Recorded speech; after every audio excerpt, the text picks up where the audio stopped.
Hello friends, welcome back to Rohit's analysis. So in this video we are going to look at some of the important MCQs which are related to the topic national income. మనం ఇప్పుడున్న టైంలో MCQs ని practice చేయడం and is very important. And MCQs ని practice చేస్తే we will also come to know, మీకు కూడా ఒక క్లారిటీ వస్తుంది, మనకు అందరికి ఒక క్లారిటీ వస్తుంది దట్ మనం ఎంతవరకు ప్రిపేర్ అయ్యాము అండ్ మన స్టాండర్డ్ ఎక్కడి వరకు ఉంది అనేది కూడా మనకు క్లారిటీ అనేది రావడం జరుగుతుంది. సో మనం ఎంత చదివినాం అనేది ఇంపార్టెంట్ కాదు, ఎన్నిసార్లు ప్రాక్టీస్ చేసినాం అనేది చాలా ఇంపార్టెంట్ రోల్ ప్లే చేస్తుంది. సో లెట్ us see కొన్ని మనం MCQస్ని డిస్కస్ చేద్దాము.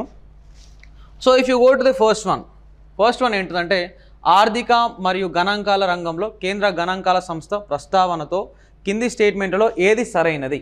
ఓకేనా. With reference to the central statistical organisation in the field of economics and statistics which of the following statements are correct? First మనకి ఇది క్లారిటీ ఉండాలి, question అనేది correct అని అడుగుతుండా రాంగ్ అని అడుగుతుండా అనేది మనం పక్కా చూసుకోవాలి, right. So if you look at here first statement ఏం చెప్తా ఉందంటే CSO plays a key role in the compilation of national income accounts of the country, right. మనకు అందరికీ తెలుసు దట్ నేషనల్ ఇన్కమ్ని కౌంట్ చేయడంలో CSO plays very important role. అంటే మనకు ఈ జాతీయ ఆదాయ ఖాతా సంకలనంలో CSO కీలక పాత్ర పోషిస్తుంది, ఓకేనా. సెంట్రల్ స్టాటిస్టికల్ ఆర్గనైజేషన్ ఏదైతే ఉందో ఇప్పుడు దీని పేరుని రీనేమ్ చేయడం జరిగింది సెంట్రల్ స్టాటిస్టికల్ ఆఫీస్ అని, ఓకేనా. సో ఈ CSO అనేది చాలా ఇంపార్టెంట్ రోల్ ప్లే చేస్తుంది. So this statement is correct statement, ఓకేనా. నెక్స్ట్ చూసినట్లయితే CSO collaborates with international organisations like United Nations for statistical standardisation. అంటే ఈ CSO ఐక్యరాజ్య సమితి వంటి అంతర్జాతీయ సంస్థలతో సహకరిస్తుంది. 100% CSO అనేది ఇంటర్నేషనల్ ఆర్గనైజేషన్స్కి సపోర్ట్ చేస్తుంది, ఓకేనా. ఫర్ ఎగ్జాంపుల్ కనుక మనం మాట్లాడుకున్నట్లయితే మనకు యునైటెడ్ నేషన్స్ పాపులేషన్ ఫండ్ అనే ఆర్గనైజేషన్ ఏదైతే ఉందో ఆ యునైటెడ్ నేషన్స్ పాపులేషన్ ఫండ్ అనే ఆర్గనైజేషన్ 2023లో పాపులేషన్ రిపోర్ట్ని తీసుకొని వచ్చింది. ఆ పాపులేషన్ రిపోర్ట్ ప్రకారమే మన భారతదేశం యొక్క జనాభా అనేది 145,87,00,000 అని చెప్పడం జరిగింది. అంటే ఒకవేళ CSO కనుక వాళ్ళకి సహకరించకుంటే ఇండియా గురించి ఎగ్జాక్ట్లీ ఎంత డేటా వాళ్ళకి ఎట్లా తెలుస్తుంది? అవునా కదా. అంటే స్టాటిస్టిక్స్కి సంబంధించిందే కదా ఇది కూడా. అంటే it is very clear that CSO will support the international organisations. సో ఆ విధంగా చూసినట్లయితే మనకు సెకండ్ ఆప్షన్ కూడా కరెక్టే, ఫస్ట్ ఆప్షన్ కూడా కరెక్టే. తర్వాత థర్డ్ ఆప్షన్ చూసినట్లయితే CSO provides data and analysis that support evidence based decision making by policy makers. అంటే వివిధ విధాన రూపకర్తల ద్వారా సాక్ష్యం ఆధారిత నిర్ణయం తీసుకోవడానికి మద్దతు ఇచ్చే డేటా మరియు విశ్లేషణను అందిస్తుంది. 100% పాలసీ మేకర్స్ అంటే మన గవర్నమెంట్ ఏదైనా డెసిషన్ తీసుకోవాలి అంటే మన ఇన్కమ్ ఎంత అనే విషయం మన పాలసీ మేకర్స్కి కూడా తెలవాలి, అవునా కదా. మన స్టాటిస్టిక్స్ ఏ విధంగా ఉన్నాయి, మన డేటా ఏ విధంగా ఉంది అనే విషయము మన పాలసీ అంటే మన గవర్నమెంట్కి కూడా క్లియర్గా తెలవాల్సిన అవసరం ఉన్నది. కాబట్టి గవర్నమెంట్కి తెలిస్తేనే కదా గవర్నమెంట్ మన గురించి ఏదైనా నిర్ణయాలు తీసుకుంటుంది, అవునా కదా. అంటే దాని అర్థం ఏంటంటే ఇక్కడ CSO డాటా సపోర్ట్ని కూడా అందిస్తూ ఉంది ప్రభుత్వానికి. అంటే ఇక్కడ 3 ఆప్షన్స్ కూడా మనకు కరెక్ట్గానే కనిపిస్తున్నాయి. ఫస్ట్ ఏంటిది, మన నేషనల్ ఇన్కమ్ అంటే మన జాతీయ ఆదాయాన్ని గణించే విషయంలో కూడా CSO ఇంపార్టెంట్ రోల్ ప్లే చేస్తూ ఉంది, ముఖ్యమైన పాత్ర పోషిస్తుంది. తర్వాత అంతర్జాతీయ సంస్థలకు కూడా మన CSO తన సపోర్ట్ని అందిస్తూ ఉంది.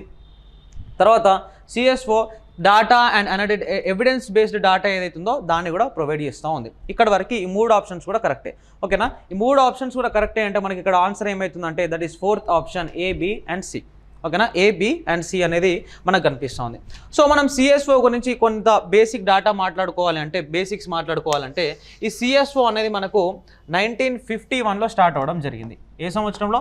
1951వ సంవత్సరంలో మనకు ఈ సెంట్రల్ స్టాటిస్టికల్ ఆఫీస్ అనేది స్టార్ట్ అవ్వడం జరిగింది. సో 1951 కంటే ముందు మన భారతదేశానికి స్వాతంత్ర్యం రాకముందు మన జాతీయ ఆదాయాన్ని కొంతమంది వ్యక్తులు గణించడం జరిగింది. లైక్ దాదాబాయి నౌరోజీ కావచ్చు, VKRV రావు కావచ్చు, ఫిన్లే సిరాజ్ కావచ్చు, ఓకేనా. ఇటువంటి వ్యక్తులు అంటే RC దేశాయ్ కావచ్చు, ఇటువంటి వ్యక్తులందరూ మన జాతీయ ఆదాయాన్ని లెక్కించడం జరిగింది. కానీ మనకు భారతదేశానికి స్వాతంత్రం వచ్చిన తర్వాత ఏమైందంటే భారత ప్రభుత్వం ఒక నిర్ణయం తీసుకుంది.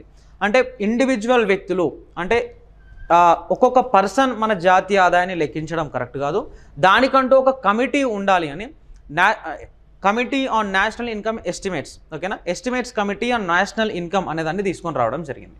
ఆ ఎస్టిమేట్స్ కమిటీ అండ్ నేషనల్ ఇన్కమ్ని తీసుకొని వచ్చిన తర్వాత మళ్ళీ 1951 సంవత్సరంలో ఈ సెంట్రల్ స్టాటిస్టికల్ ఆఫీస్ అనే ఆర్గనైజేషన్ని తీసుకొని రావడం జరిగింది. ఎందుకు అంటే పర్టికులర్లీ మన జాతీయ ఆదాయాన్ని లెక్కించడానికే 1951 సంవత్సరంలో మనకు ఈ CSO అనే ఆర్గనైజేషన్ని తీసుకొని రావడం జరిగింది, right. So this is about CSO. Next let us go to the second question. Suppose a country experiences an increase in gross domestic product over a year. Analyze the following scenarios and select option that best explains the potential impact on its national income. అంటే మన జాతీయ ఆదాయం, మన GDP, ఒక GDP ఏదైతుందో ఆ GDP కనుక పెరిగినట్లయితే, ఓకేనా, GDP పెరిగినట్లయితే అంటే if at all our GDP increases అప్పుడు ఏం జరుగుతుంది అనేది క్వశ్చన్, ఓకేనా. మన స్థూల దేశీయ ఉత్పత్తి ఏదైతుందో స్థూల దేశీయ ఉత్పత్తి కనుక పెరిగినట్లయితే దాని ఇంపాక్ట్ ఎలా ఉంటుంది నేషనల్ ఇన్కమ్ మీద, జాతీయ ఆదాయం మీద దాని ఇంపాక్ట్ ఎలా ఉంటుంది అనేది క్వశ్చన్. సో తెలుగులో చూసినట్లయితే మనం ఒక దేశం తన స్థూల దేశీయోత్పత్తి ఒక సంవత్సరం పాటు పెరుగుదలను అనుభవిస్తుంది అనుకుందాం.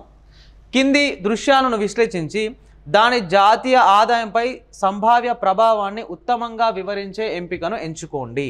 అంటే GDP పెరిగితే, ఓకేనా, GDP పెరిగితే జాతీయ ఆదాయం నేషనల్ ఇన్కమ్ మీద ఎటువంటి ఇంపాక్ట్ ఉండబోతుంది అనేది ఇక్కడ క్వశ్చన్ అనమాట. సో మీరు ఇక్కడ ఆప్షన్స్ని చూస్తే national income will always increase in proportion to GDP growth.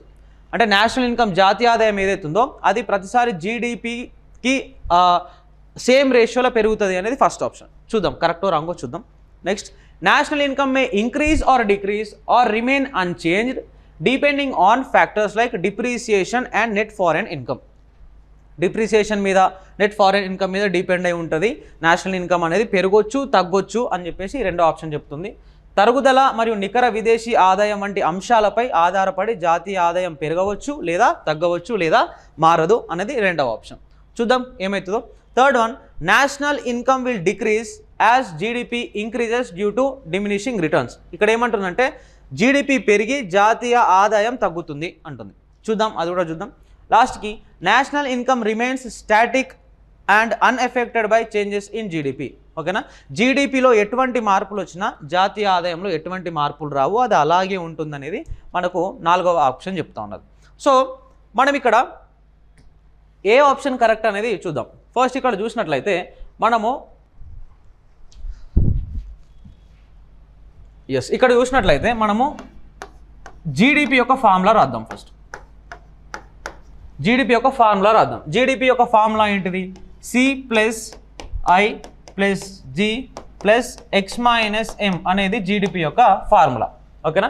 ఇది ఇంగ్లీష్ అయినా తెలుగులో, ఇంగ్లీష్ మీడియం వాళ్ళైనా తెలుగు మీడియం వాళ్ళైనా ఇలాగే రాయాల్సిందే, దాన్ని తెలుగులో రాసే అవకాశం లేదు, ఓకేనా. GDP ఒక ఫార్ములా ఏంటంటే C+I+G+X-M అనేది GDP యొక్క ఫార్ములా, ఓకేనా. సరే, ఇప్పుడు GNP యొక్క ఫార్ములా రాద్దాం.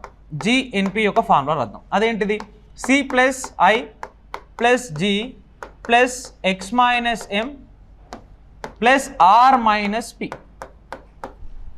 +R-P.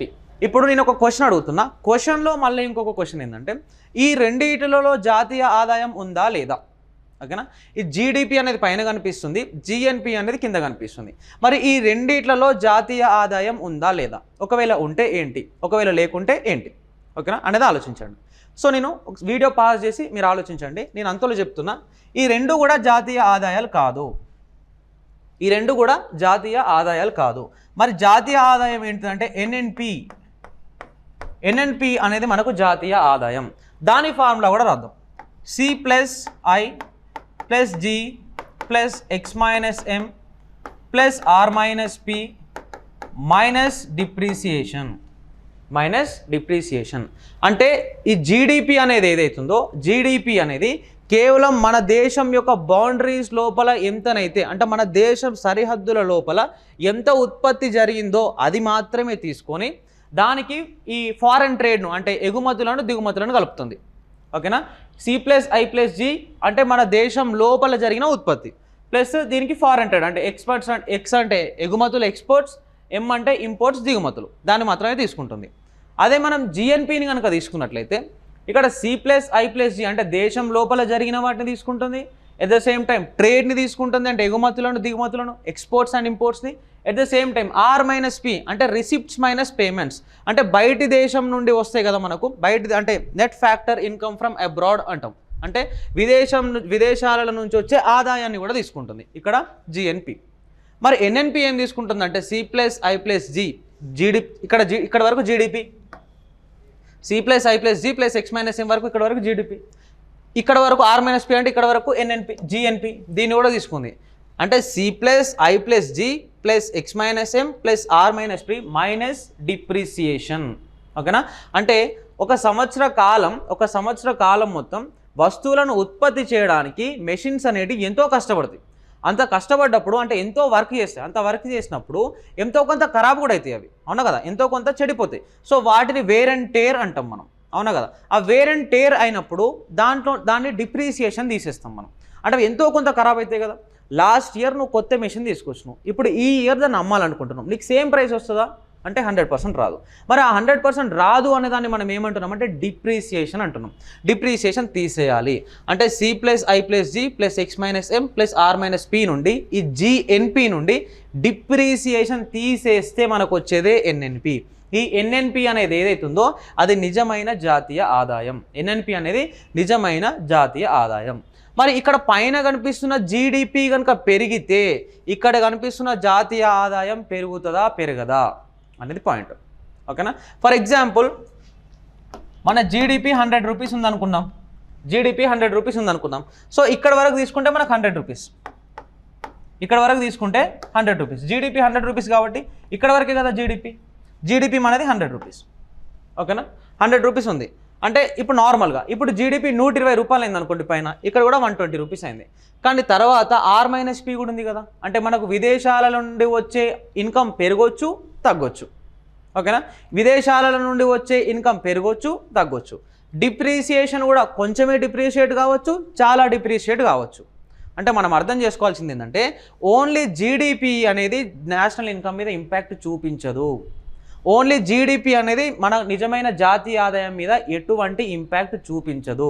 ఎందుకంటే ఇలా విదేశాల నుండి వచ్చే ఆదాయం కూడా ఉంది. ఓకేనా, ఇప్పుడు GDP పెరిగినా విదేశాల నుండి వచ్చే ఆదాయం తగ్గిందనుకోండి మన జాతీయ ఆదాయం తగ్గొచ్చు. ఓకేనా, GDP పెరిగినా విదేశాల నుండి వచ్చే ఆదాయం తగ్గి డిప్రిషియేషన్ కూడా బాగా పడిపోవచ్చు, అప్పుడు కూడా మన జాతీయ ఆదాయం తగ్గినట్టుగా అనిపిస్తుంది. ఓకేనా, లేదా GDP పడిపోయినా GDP తగ్గినా విదేశాల నుండి వచ్చే ఆదాయం బాగా రావచ్చు, డిప్రిసియేషన్ కొంచెమే పోవచ్చు, అటువంటి టైంలో మనకు జాతీయ ఆదాయం పెరిగినట్టే కనిపిస్తుంది. అంటే GDP cannot show its complete impact on the national income because the income which is coming from abroad in the way of R-P and the depreciation that is D will show its impact on national income. ఓకేనా, అంటే it may increase or it may decrease, increase అవ్వచ్చు లేదా decrease అవ్వచ్చు. Just ఇక్కడ మనకు option ఏమవుతుందంటే ఇక్కడ option 2 అవుతుంది. National income may increase or decrease or remain unchange depending on factors like depreciation and net foreign income. Foreign income మీద depreciation మీద డిపెండ్ అయి ఉంటుంది, ఓన్లీ GDP మీద మాత్రమే డిపెండ్ అయ్యి ఉండదు. This is important, right. Next, GDP deflator is the most comprehensive measure of inflation as it is the ratio of. అంటే ఈ GDP deflator అనే దాన్ని మనం బాగా వాడుతూ ఉంటాం. అసలు ఈ GDP deflator అనేది దేన్ని తీసుకొని క్యాల్కులేట్ చేస్తారు అనేది ఇక్కడ క్వశ్చన్. GDP deflator అనేది ద్రవ్యోల్బణం యొక్క అత్యంత సమగ్రమైన కొలత, ఎందుకంటే ఇది క్రింది దాని యొక్క నిష్పత్తి. అంటే మనం జాతీయ ఆదాయం అనే టాపిక్ చదివేటప్పుడు when we discuss about topics like national income మనం ఏం చదివినామంటే నేషనల్ ఇన్కంలో మనకు 2 ప్రైసెస్ వద్ద నేషనల్ ఇన్కమ్ ఉంటుంది. జాతీయ ఆదాయం అనేది 2 ధరల వద్ద ఉంటుంది. ఏంటిది?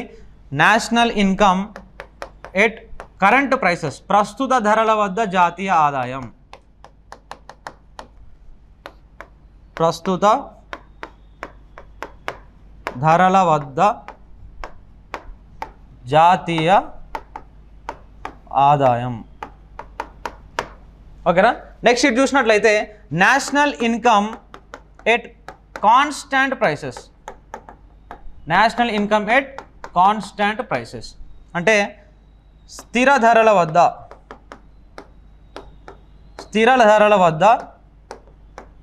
జాతీయ ఆదాయం.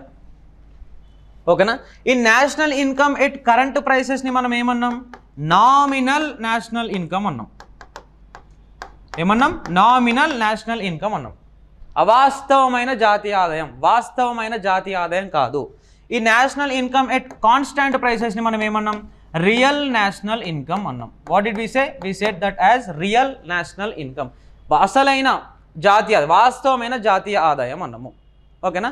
సో మనకి అవాస్తవమైన జాతీయ ఆదాయాన్ని మనం ప్రస్తుత ఇయర్ ప్రైస్ ధరలతోనే లెక్కిస్తాం అన్నమాట. అంటే 2024 సంవత్సరం ధరలతోని కనుక లెక్కిస్తే, అంటే మన జాతీయ ఆదాయాన్ని 2024 సంవత్సరం యొక్క ధరలతో కనుక లెక్కిస్తే అది national income at current prices లేదా ప్రస్తుత ధరల వద్ద జాతీయ ఆదాయం. 2024 మరి ప్రస్తుత ధరలే కదా అది. ఓకేనా? కాబట్టి ప్రస్తుత ధరల వద్ద జాతీయ ఆదాయాన్ని మనం అవాస్తవమైన జాతీయ ఆదాయం అన్నాము.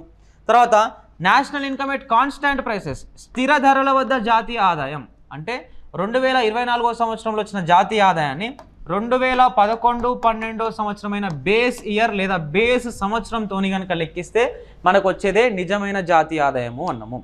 సో ఈ రెండింటి మధ్యలో ఉన్న డిఫరెన్స్ని క్యాల్కులేట్ చేయడానికి, ఎంత ఇన్ఫ్లేషన్ అనేది పెరిగింది అనేది లెక్కించడానికి మనం ఏం వాడతామంటే డిఫ్లేటర్ అనేదాన్ని వాడతాం. దేన్ని వాడుతున్నాం మనం?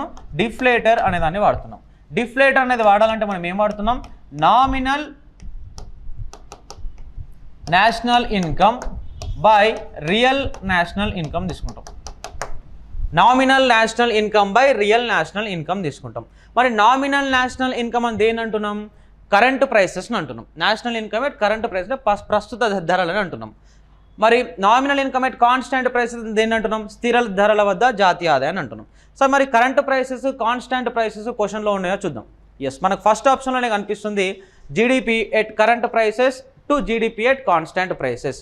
ఈ రెండింటి మధ్యలో దాన్ని డివైడ్ కనుక చేసినట్లయితే మనకు జీడిపి డిఫ్లేటర్ అనేది వస్తుంది. అది మనకు దేన్ని? ఇన్ఫ్లేషన్ని సూచిస్తుంది. ఓకేనా? అయినా కూడా మనకు ఫస్ట్ ఆప్షన్లోనే ఆన్సర్ కనిపించినా కూడా ఎగ్జామ్లో మనం చేయాల్సింది ఏంటంటే 4 ఆప్షన్స్ని చూడాలి. GDP at basic prices to factor cost, GDP at basic prices to market prices, GDP at market prices to GDP at factor cost. ఇవి 3 ఆన్సర్లు కాదు. జీడిపి ఎట్ కరెంట్ ప్రైసెస్తోనే జీడిపి ఎట్ కాన్స్టాంట్ ప్రైసెస్ని కనుక మనము డివైడ్ కనుక చేసినట్లయితే మనకు జీడిపి డిఫ్లేటర్ అనే దాన్ని కనిపిస్తుంది. Right? Yes. Which of the following is not a method of estimating national income? జాతీయ ఆదాయాన్ని అంచనా వేసే పద్ధతి కానిది ఏది? ఓకేనా? ఇక్కడ మనకు టోటల్గా 4 మెథడ్స్ కనిపిస్తూ ఉన్నాయి. దీంట్లో నుండి 3 methods, we will use 3 methods to calculate national income and we will not use 1 method to calculate national income. ఆ 1 ఏదైతే కాదో దాన్ని మనం గుర్తించాలి. ఇక్కడ ఇన్కమ్ మెథడ్ లేదా ఆదాయ పద్ధతి, దీన్ని మనం జాతీయ ఆదాయ లెక్కింపులో వాడతాము. We will use this income method to calculate our national income. We will also use expenditure method to calculate our national income. జాతీయ ఆదాయాన్ని లెక్కించడానికి ఖర్చు వ్యయ పద్ధతిని కూడా మనం వాడడం జరుగుతుంది. అండ్ ఇంకొక పాయింట్ ఏంటంటే expenditure method is the most advanced method. Expenditure method is the most accurate and scientific method.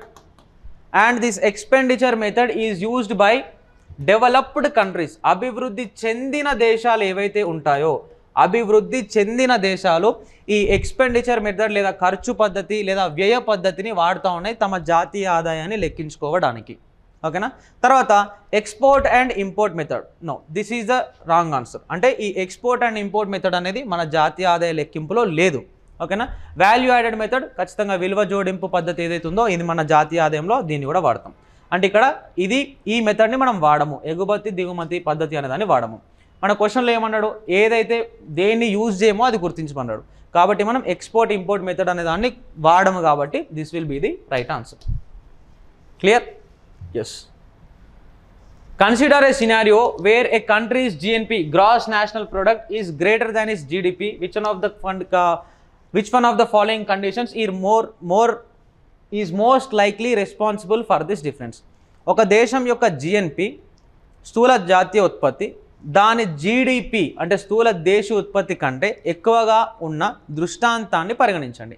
ఈ వ్యత్యాసానికి కింది వాటిలో ఏది ఎక్కువగా కారణం? ఇందాక క్వశ్చన్లోనే మనం క్లియర్గా చూసాము. మనం ఏమన్నాము? మనం ఫార్ములాస్ తీసుకున్నాం. జీడిపి ఫార్ములా తీసుకున్నాం, ఏంటిది అది C+I+G+X-M అని తీసుకున్నాం. అది జీడిపి ఫార్ములా. మనం జిఎన్పి ఫార్ములా కూడా తీసుకోవాలి. ఇక్కడ తీసుకుంటే C+I+G+X-M+R-P, ఇది జిఎన్పి యొక్క ఫార్ములా. జీడిపి ఫార్ములా అనేది ఇక్కడికే క్లోజ్ అవుతుంది. జీడిపి అనేది కేవలం ఇక్కడ వరకే. కానీ జిఎన్పిలో ఇంకొకటి కూడా అడిషనల్గా యాడ్ అవుతుంది. అదేంటిది R-P, రిసిప్ట్స్ మైనస్ పేమెంట్స్. అంటే మనకు వచ్చే ఆదాయం, మన నుంచి పోయే ఆదాయం, అవునా కదా. ఇది ఆర్ అంటే రిసిప్ట్స్, అంటే వేరే దేశాలలో నివసిస్తూ మన భారతదేశానికి పంపే డబ్బును రిసిప్ట్స్ అంటాం. ఆర్ ఇక్కడ, ఓకేనా.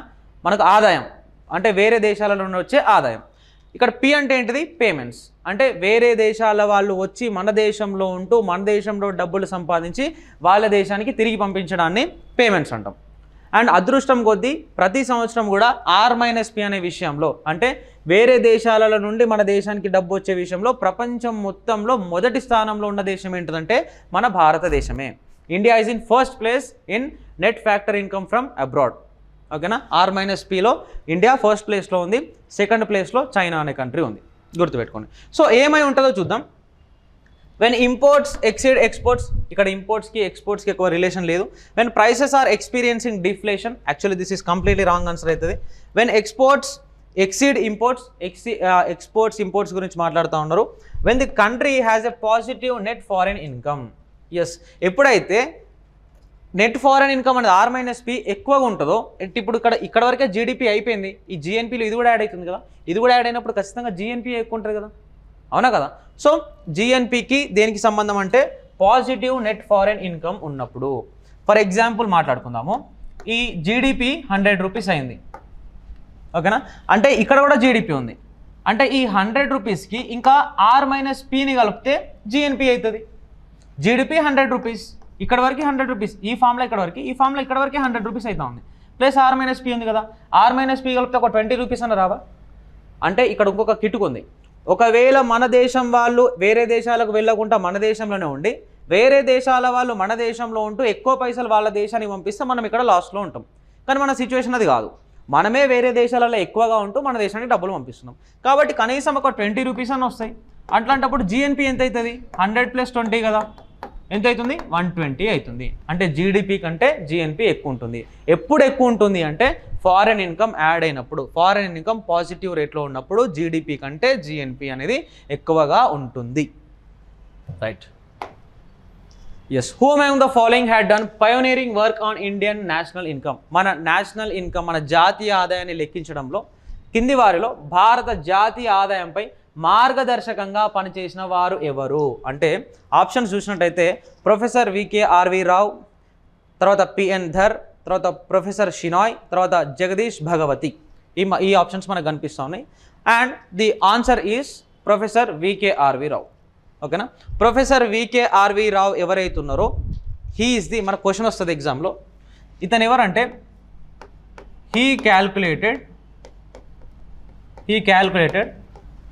National income of India scientifically,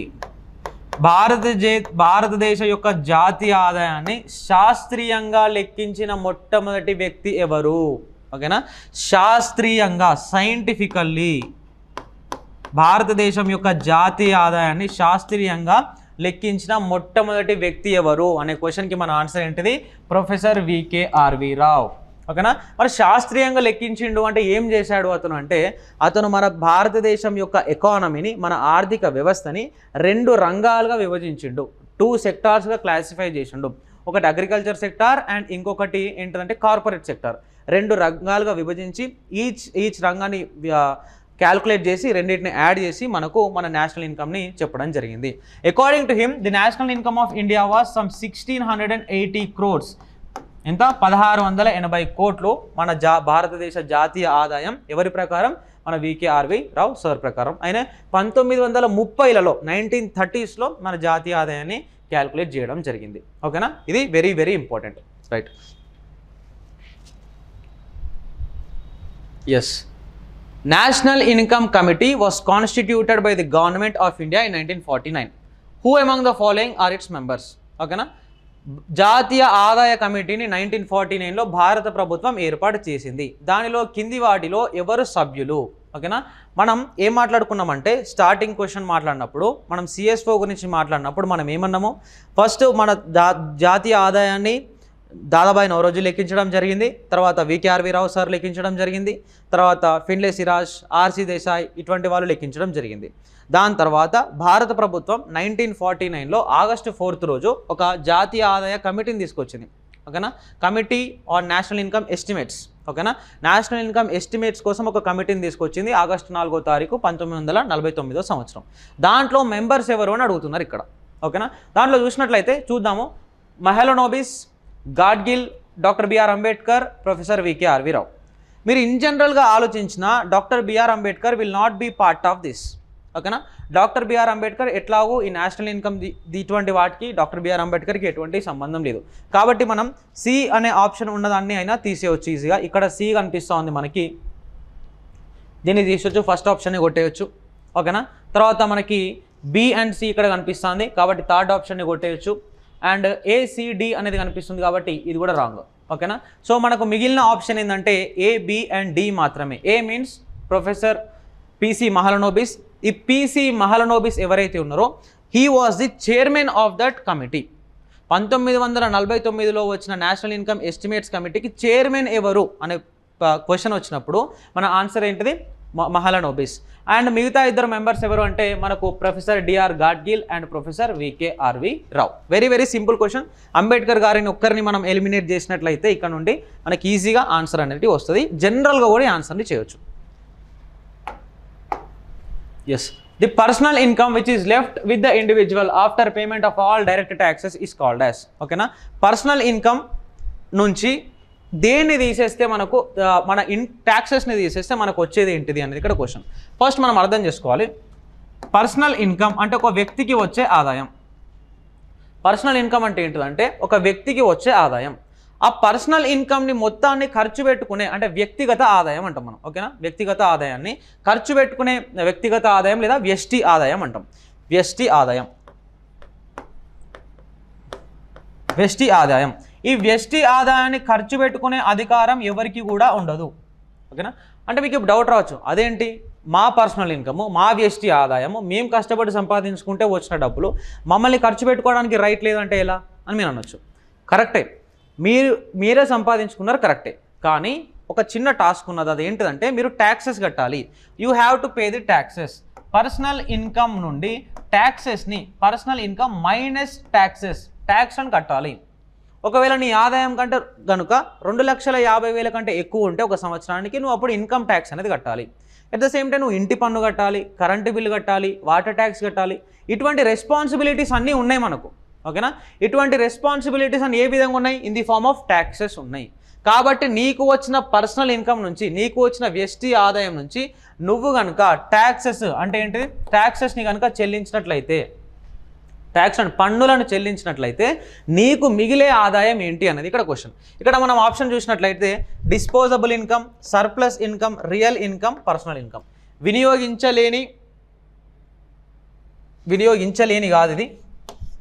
వినియోగించలేని కాదు, మిగులు ఆదాయం, వాస్తవ ఆదాయం, వ్యక్తిగత ఆదాయం. So our answer is disposable income. Answer ఏంటిది? డిస్పోజబుల్ ఇన్కమ్ అంటే వినియోగించగలిగే ఆదాయం. డిస్పోజబుల్ ఇన్కమ్ అంటే ఏంటిది? వినియోగించలేని కాదు, అక్కడ మిస్టేక్ వచ్చింది, వినియోగించగలిగే ఆదాయము. ఓకేనా, మన పర్సనల్ ఇన్కమ్ నుంచి మనం కనుక ట్యాక్స్లను చెల్లిస్తే మిగిలేది మనకు డిస్పోజబుల్ ఆదాయం. ఆ డిస్పోజబుల్ ఇన్కమ్ని మనం ఎట్లనైనా వాడుకోవచ్చు. ఓకేనా, so you should know the formula. Personal income minus taxes తీస్తే వచ్చేది డిస్పోజబుల్ ఇన్కమ్. పర్సనల్ ఇన్కమ్ని ఖర్చు పెట్టుకునే అధికారం లేదు, డిస్పోజబుల్ ఇన్కమ్ని మాత్రం ఖర్చు పెట్టుకునే అధికారం మనకు ఉంది. ఎస్, ఇక్కడ చూసినట్లయితే ఇక్కడ మ్యాచ్ ద ఫాలోయింగ్ చాలా చాలా important. Compensation of employees, personal income, net operating surplus, net foreign income అనేది ఇటు సైడ్ ఉంది. Undistributed profits from national income, the income earned by individuals for their labour and services, the income generated by business and entrepreneurs after deducting costs, the difference between earnings from abroad and payments made to foreign entities. ఇక్కడ చూసినట్లయితే ఉద్యోగులకు పరిహారం, compensation to employees. దీనికి మనం ఏమనొచ్చు అంటే the income earned by individuals for their labour and services. వ్యక్తులు వారి శ్రమ మరియు సేవల కోసం సంపాదించిన ఆదాయాన్ని కంపెన్సేషన్ టు ఎంప్లాయీస్ అనడం జరుగుతుంది. ఓకేనా. పర్సనల్ ఇన్కమ్ వ్యక్తిగత ఆదాయం అంటే మనము దీన్ని ఇక్కడ undistributed profits from national income అని చెప్పొచ్చు. అన్డిస్ట్రిబ్యూటెడ్ ప్రాఫిట్స్ అంటే మనకు వచ్చిన, ఫర్ ఎగ్జాంపుల్ మీరు ఒక కంపెనీ పెట్టారు, మీరు ఒక కంపెనీ పెట్టినప్పుడు మీకు కొంత ఆదాయం అనేది వచ్చింది. ఆదాయాన్ని మొత్తం మీరు వాడుకోరు, డెఫినెట్లీ ఆదాయాన్ని మొత్తం మీరు వాడరు. మరి ఏం చేస్తారు అంటే కంపెనీ రేపటి కాలం లాస్ వస్తుందేమో, కంపెనీ నెక్స్ట్ ఇయర్ ట్యాక్సెస్ కట్టాలేమో అనే ఉద్దేశంతో కొంత ఆదాయాన్ని తీసి పక్కన పెడతారు. దాన్ని మనం ఏమంటామంటే undistributed profits from national income అంటాం, పంచిపెట్టబడని ఆదాయం. తర్వాత నెట్ ఆపరేటింగ్ సర్ప్లస్, నికర ఆపరేటింగ్ మిగులు అంటే ఏంటంటే income generated by businesses and entrepreneurs after deducting costs. అంటే మనం సంపాదించిన డబ్బుల నుంచి కొన్ని కాస్ట్లు తీసేసినాక పర్టికులర్లీ బిజినెస్లలో అప్పుడు మనకు మిగిలింది ఏంటంటే నెట్ ఆపరేటింగ్ కాస్ట్ లేదా నికర ఆపరేటింగ్ మిగులు. నెట్ ఫారెన్ ఇన్కమ్ మనం ఇందాకనే చూసినాం, విదేశాల నుండి వచ్చే ఆదాయాలు మరియు విదేశీ సంస్థలు చేసిన చెల్లింపుల మధ్య వ్యత్యాసాన్ని మనం ఏమంటామంటే నికర విదేశీ ఆదాయ వివరణలు అని అనడం జరుగుతుంది. సో ఫస్ట్ వన్ చూసినట్టయితే 2 కనిపిస్తుంది మనకు. First one 2, second one 1. First one 2 and second one 1 మనకు ఫస్ట్ ఆప్షన్లో కనిపిస్తుంది. C3 and D4. So this is the 9th question. Now let us see the 10th question. Labour intensive technique of production అంటే ఏంటిది అంటే labour intensive technique of production తెలుగులో మనము శ్రామిక శక్తి ఆధారిత ఉత్పత్తి సాంకేతిక వీటిని సూచిస్తుంది. దేన్ని సూచిస్తుందో చూద్దాం. The use of only labour in the production అంటే కేవలం లేబర్ని మాత్రమే వాడడము, తర్వాత ఎటువంటి మెషిన్స్ని వాడకపోవడము. Production unit is owned by labour అంటే ఆ యూనిట్ ఆ ఇండస్ట్రీ ఏదైతుందో అది దాన్ని ఓనర్స్గా లేబర్ ఉండడము. The technique used for producing necessities అంటే మన కనీస అవసరాలను తయారు చేయడానికి వాడేది. తర్వాత the use of more labour than capital producing goods అంటే ఉత్పత్తిలో శ్రమను మాత్రమే వినియోగించడం, ఉత్పత్తి యూనిట్ కార్మికుల యాజమాన్యంలో ఉంది, అవసరాలను ఉత్పత్తి చేయడానికి ఉపయోగించే సాంకేతికత, వస్తువుల ఉత్పత్తిలో మూలధనం కంటే ఎక్కువ శ్రమ వినియోగం. సింపుల్ థింగ్ గుర్తుపెట్టుకోవాలి, ఎప్పుడైనా లేబర్ ఇంటెన్సివ్ అంటేనే అక్కడ మెషిన్స్ ఉంటాయి, లేబర్ ఉంటారు, కానీ మెషిన్స్ కంటే ఎక్కువగా లేబర్ ఉంటారు. ఓకేనా. అంటే యూజ్ ఆఫ్ ఓన్లీ లేబర్ అంటే తప్పు, ఎందుకంటే అక్కడ మెషిన్స్ కూడా ఉంటాయి. తర్వాత production unit is owned by labour అంటే లేబర్ దాని ఓనర్స్గా ఉండడం, ఇది కూడా తప్పే. ఓకేనా. తర్వాత ప్రొడ్యూసింగ్ నెసెసిటీస్ ఇక్కడ దానికి దీనికి ఎటువంటి సంబంధం లేదు by the way. And the use of more labour than capital in production goods అంటే ఏంటిదంటే ప్రొడ్యూసింగ్ గూడ్స్ అంటే క్యాపిటల్ కంటే అంటే మెషిన్స్ కంటే ఎక్కువ మనుషులను కనుక యూజ్ చేస్తే దాన్ని మనం ఏమంటామంటే శ్రామిక శక్తి ఆధారిత ఉత్పత్తి లేదా labour intensive technique of production అని అనడం జరుగుతుంది. ఓకేనా. So 4th one will be our option. So these are some of the ఒక 10 క్వశ్చన్స్ని మనం చూడడం జరిగింది నేషనల్ ఇన్కమ్కి సంబంధించి. ఇంకా కమింగ్ క్లాసెస్లో వివిధ రకాల టాపిక్స్ నుంచి ఇంపార్టెంట్ క్వశ్చన్స్ని, ఇంకా ఎక్కువ ఇంపార్టెంట్ టాపిక్స్ని, ఇంకా ఇంపార్టెంట్ క్వశ్చన్స్ని మీ ముందు తీసుకురావడానికి ట్రై చేస్తాం. Until then, thank you so much.